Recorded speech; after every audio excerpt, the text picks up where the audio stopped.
Exciting. That kind of leads us into what we thought we would talk about today, brain worship and our inner experience. And I think that has a lot to do with fulfillment. And people seek that, don't they? Um, Mm. Search for happiness, right? The search for meaning and purpose. Um, yeah. yeah, the escape from the mundane. To work for the weekend, to live for the weekend, to take vacations, which means to vacate my life. Hmm. Yeah. Mm. Hmm. So Yeah, it also reminds me of I have a lot of different clients that often really want to travel. And I get traveling to new locations, but I think people underestimate the amount of amazing adventure and travel that can happen when we explore our inner experience. It reminds me of all the good movies out there, all the adventure movies, the thrill movies. We go to movies to watch other people's lives, and we're excited when there's danger and there's reprieve and there's snake pits. And in our own lives, we don't like a lot of challenge, it seems. We go to the gym to lift weights, but when it comes to the emotional, spiritual stuff, I wouldn't say everybody. A lot of people do inner work or they're doing personal development, but it's very often, like you said, brain worshipped or brain heavy. Um, and I know you have a background in personal development and other things, and curious about your thoughts and what that how that plays into fulfillment and all that good stuff. yeah, But absolutely. Yeah. Well, I want to liken it to the education I received was really head focused. It was about memorization, regurgitation, just rehashing what's through here, and also being a software developer for 12 years. I lived in my head for a long time. Also being or not having the skill set to express my feelings because hey, I shouldn't feel or what my inner experience is. I lived up here and to the point where I really numbed and checked out when there was anything that was uncomfortable. And so it leads into like reading books and going to seminars and taking things in. There's a lot of mind processing, right? There's a lot of information. And with information, naturally, it goes to my head.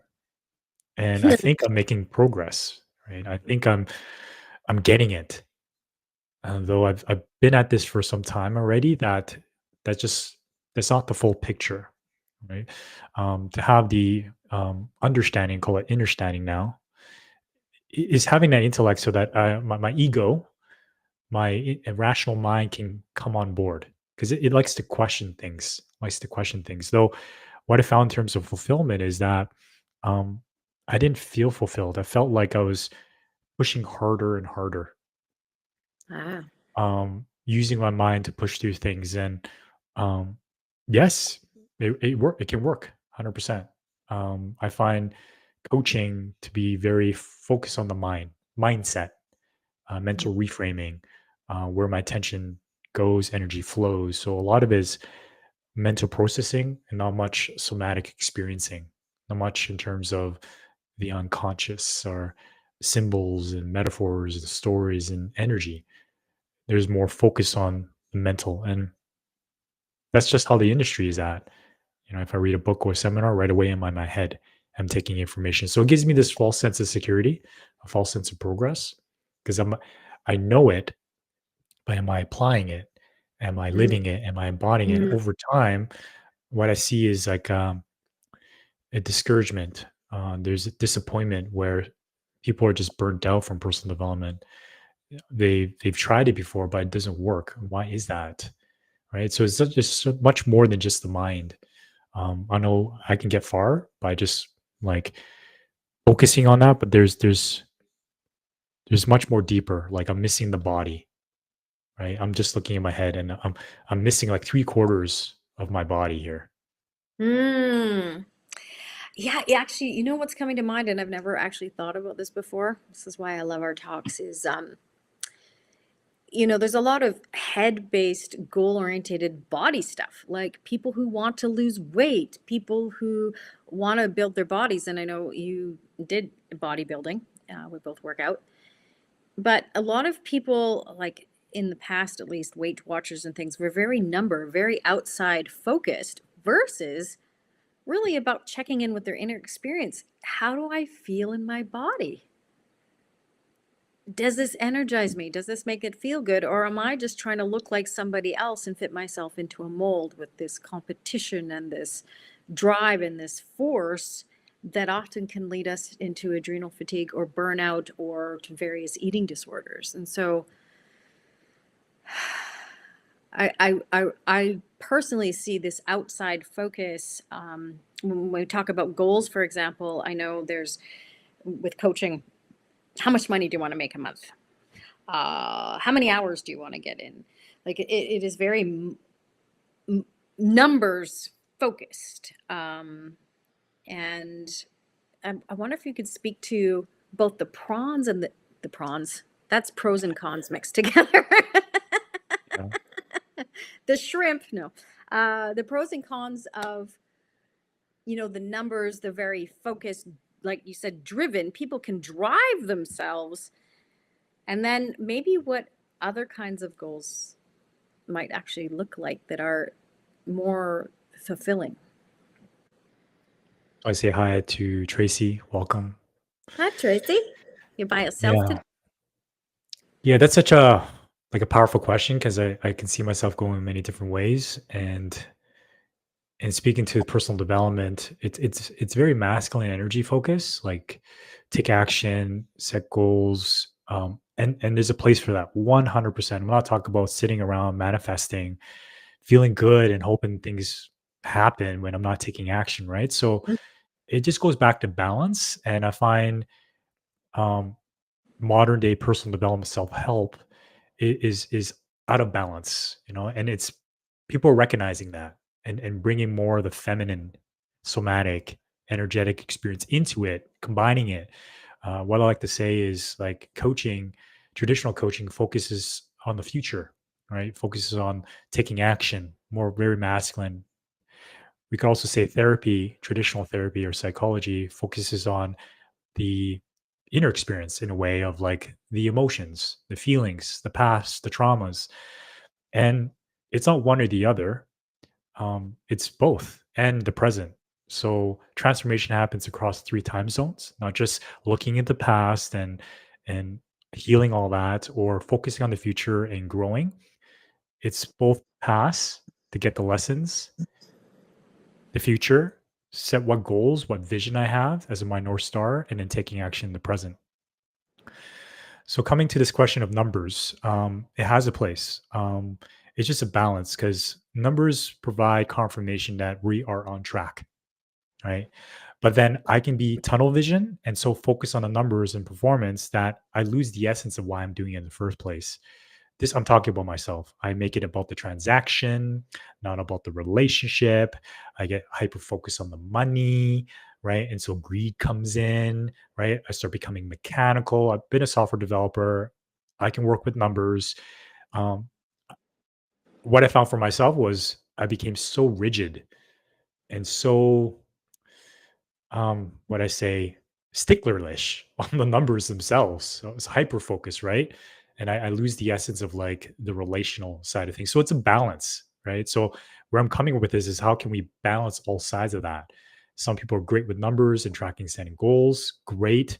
But other people are great with building relationships and talking. And I think at the end of the day, I have emotions for a reason. A classmate of ours yesterday mentioned we are not robots, right? We're human. And with that comes the emotions, comes with the inner experience. So how do I bring all of that into it? So what about not just like money goals? Those are great. What about like mental and emotional goals, relational goals, spiritual goals? We talk about the wheel of life. It's great exercise to see how balanced I am on the wheel, right? And it just in society we tend to focus on the money first because that's kind of immediate, right? Yeah. And the money kind of becomes the central focal point. So yeah, what I say is like more of the expansion of there's much more behind that. Like money is a tool, right? Money fulfills a need. And so I like to bounce it back to you of like Where do you think numbers come in, money comes in, the setting goals come in, and taking action? Yeah. Mm. Where does that fit? Well, I might end up giving a very unpopular and very stranger woo woo. I'll preface that first. But even before I say that, I'll say that my first degree is actually in business, oddly enough. And I wanted to speak to what you said about healing or goals in the three time zones, the past, present, and future, and reference Eckhart Tolle's book, The Power of Now, and why the present actually accesses the past and the present, and how we can heal all time zones and travel back in time is because the truth lives in the body. If we experience some kind of trauma, what I prefer to call an energetic stamp, an energetic impression where our nervous system was dysregulated, our body remembers it. And because this whole talk is about relationships, when we come to the present moment in relationship, it's relationships then allow us, we call it triggers, but to mirror those things that have been locked in our nervous system that are coming up then to be healed. So in essence, if going back to our inner experience, if we can accept honor being the big one, really observe and allow that movement to take place within us, because emotion is meant to be in motion, and we experience some kind of revelation, some kind of insight, which does happen. You mentioned somatics. There's a lot of somatic therapy, which means in the soma, in the body. I do believe there is a little bit more to that when we practice something like Inside Out, when there becomes more of an also related spiritual focus, that it's not here, it's also part of the energetic realm or the universal realm. Having said that, in the present moment, as we allow energy to move, we come to insight, which allows us to heal. If that energy has moved, it's like it never happened. So therefore, we're not focused on the story anymore. We don't have any energetic charge anymore because it's been energetically released. It has no hold on us anymore. And that's true for a lot of things. Even I had a lovely family friend that babysat me when I was 3 years old. And I'm not sure what YouTube and those things allow me to say. Anyways, wasn't a pleasant experience. I wasn't old enough to verbalize it. He had eventually went to jail for the things that he did to other young women. And I used to be terrified of bathtubs because that's where these experiences happened. And I didn't remember why. Why didn't I like being in a bathtub?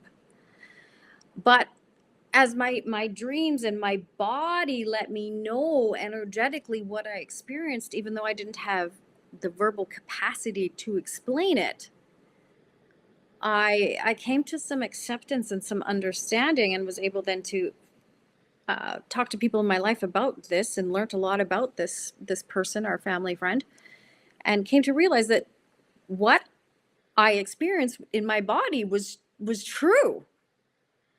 And as I came to that acceptance and really honored my inner experience, the bath, as you know, is my inner place of reprieve. I no longer have this phobia or this, like, there's no way I'm getting in a bathtub. It's totally altered my perception and changed how I experienced that. So, I really believe that as we come into our own and heal in the present, we're much able to identify goals that resonate with us as true, rather than those resistance pieces and those fear pieces that block us from getting any goal that we set, whether that's with our mind.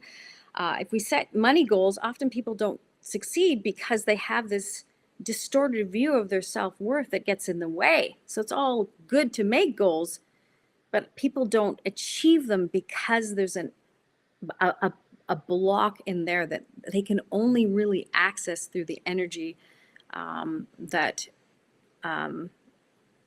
is actually fairly easily accessed when they just acknowledge what they're struggling. Yeah, and that's powerful because that's the essence of transformation is working with like the physical, mental, emotional, and spiritual layers, all of it. And a lot of personal development focuses so much on the mind that it does talk about like your unconscious mind. It does talk about, let's say, the shadow work or the self-image. And I want to talk about self-image.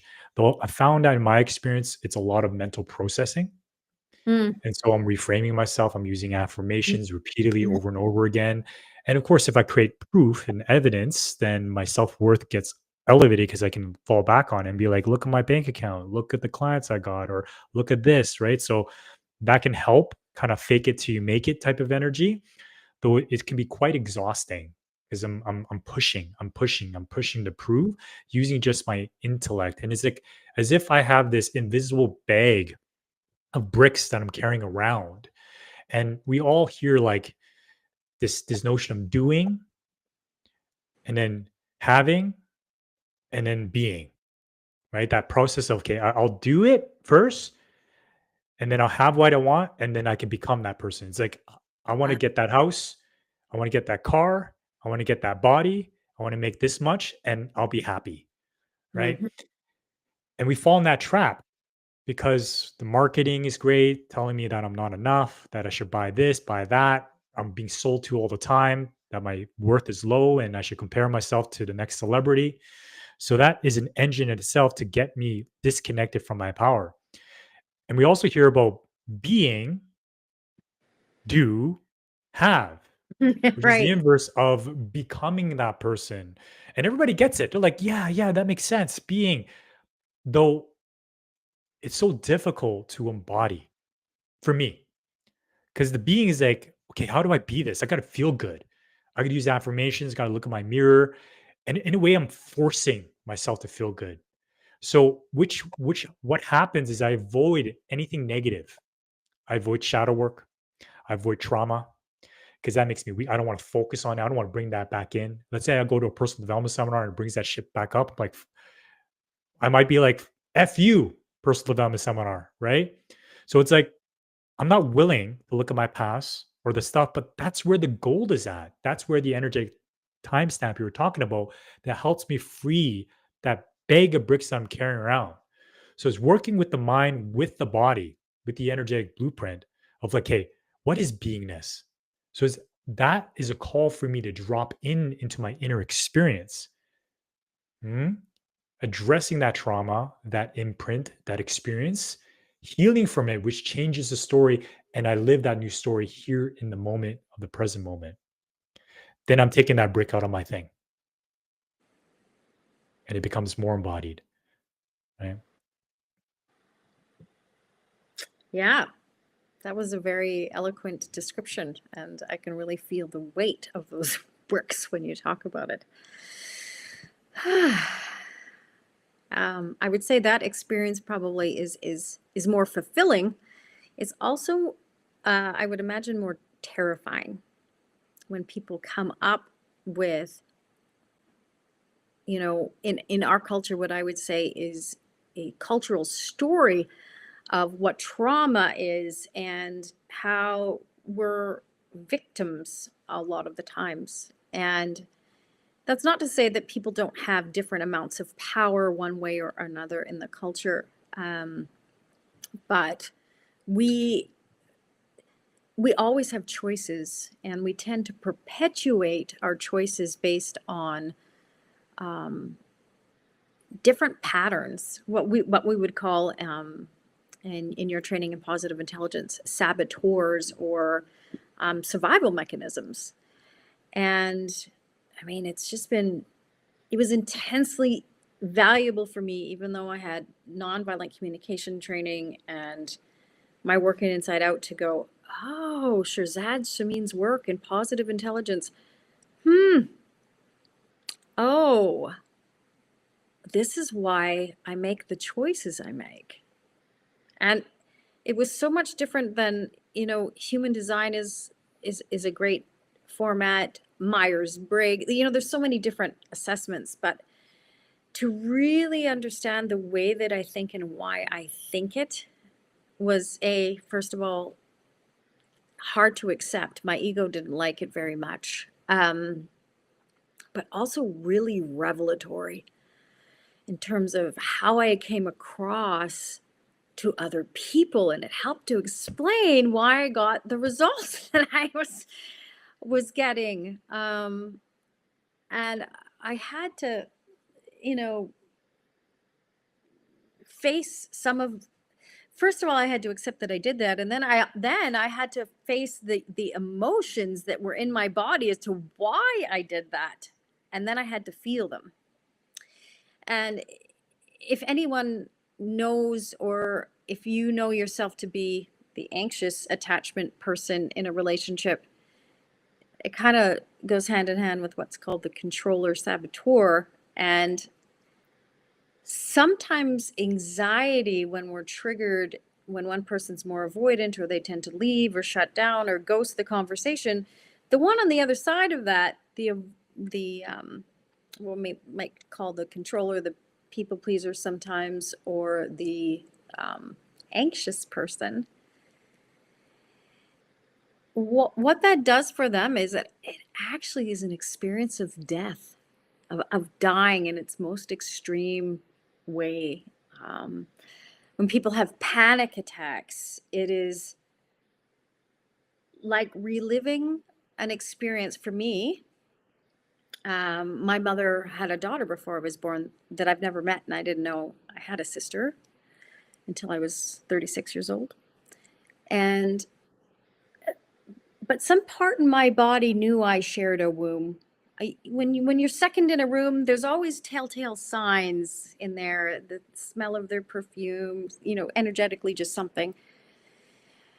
And so when I was born, and as this comes to be the case when a lot of mothers who've had children and given them away, often they put them in unwed nursing homes. There was so much shame that was carried with that those mothers just become numb and emotionally unavailable. So my experience was, I came into the world and there was no one to reflect that there was no connection. Like, my physical needs were met, but emotionally there was this absence. And it's kind of like coming into the world and there's nothing. It's like, well, how do I discover who I am if I didn't have anyone to mirror back to me my purpose? And this goes back to our feelings of fulfillment. We're all here to be in service to each other, to be part of a community that functions and that is effective at meeting our needs. And when we do that, there's so much joy, there's so much reciprocity and evolution that takes place.